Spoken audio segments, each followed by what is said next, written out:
We went to the store that carries Rada knives, and hubby bought me the rest of what I wanted.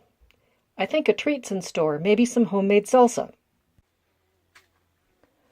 In here we have 6 large Roma tomatoes, 1 large green pepper, and about half of a very large sweet onion, and 2 cloves of garlic, chopped and then crushed through the garlic press. I don't have fresh jalapenos. These are jarred. You put those in to taste. We like it a little zippy. Fresh chopped cilantro to taste. I know that's not very helpful. We don't like an overpowering cilantro taste, so we use about half a cup.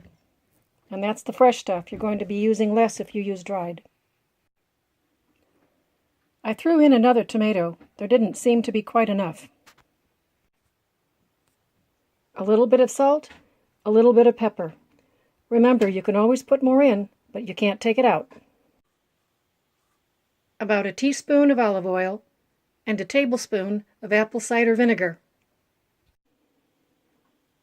And there you almost have fresh salsa. Once it sits overnight to meld, it'll be real salsa.